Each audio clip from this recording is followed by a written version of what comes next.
Hey guys, Donny the Comic Guy back again for his third or fourth installment of the trades that I got at the $5 sale.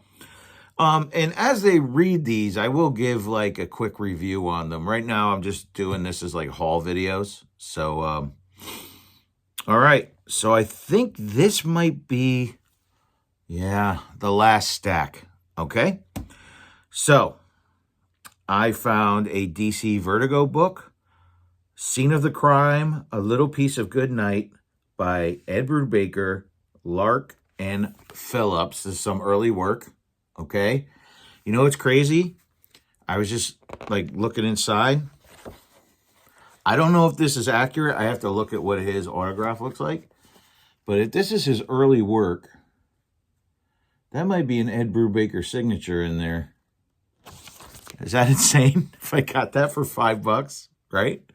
I'll have to look into it. I really will. So yeah, I got some crime noir, okay, books here. So this is a Little Piece of Goodnight by Ed Brubaker, possibly signed by him, which would be kind of cool. Crazy find, right? Now I'm gonna open all these up and look at them. And now, written and drawn by Brian Michael Bendis. What? Yes, he draws too. He also did a lot of crime noir early in his career for Image, before he took off at Marvel. And we have Fire, a spy graphic novel. And it's not signed. You know, what are you going to do? So, loosely based on the events in the American intelligence community during the Reagan administration, Fire tells the unique and powerful story of a young man's virgin journey through the complex world of international intelligence. See, comics just aren't superheroes, man. And also, here, I didn't read the, for a little piece of goodnight.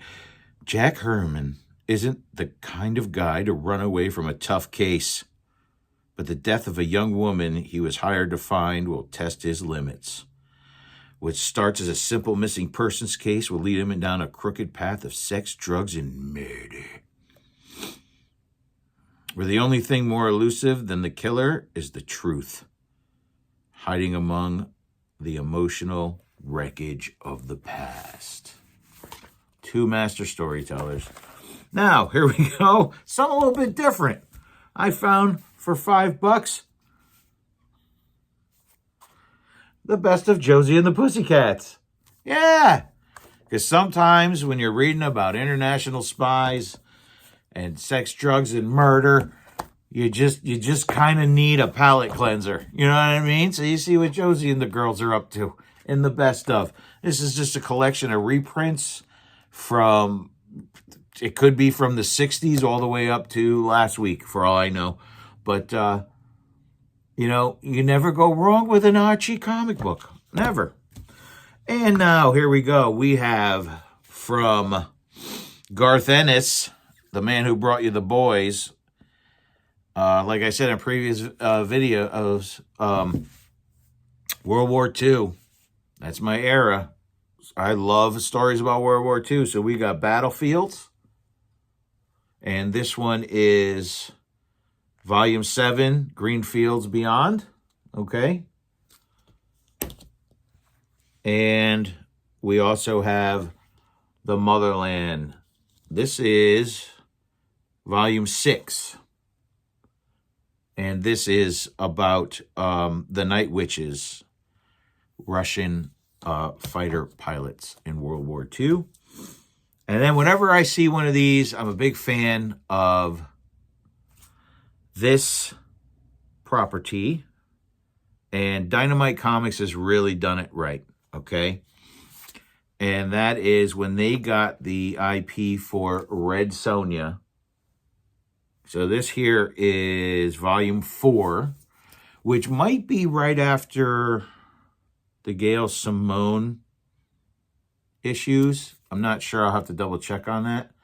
But if you do like Red Sonja, you got to check out the Gail Simone run. But I think this is the volume right after it.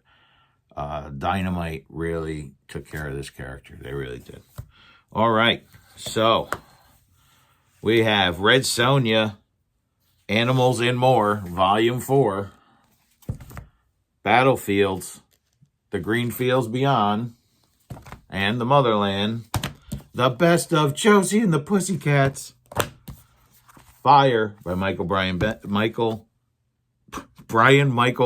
say that 6 times fast, and A Little Piece of Goodnight by Ed Brubaker, Sean Phillips, Michael Luck.